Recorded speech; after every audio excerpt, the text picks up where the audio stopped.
యాగశాల ఆవరణ మండప బ్రహ్మ మండప దేవత పునఃపూజ పూర్వక సద్గురు యాగాక్షే కర్మణి గురుగీత పారాయణ సద్గురు మూలమంత్ర జప సద్గురు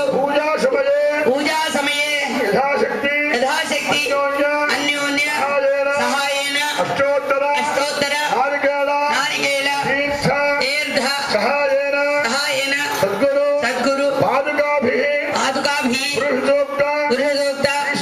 శ్రీసూక్త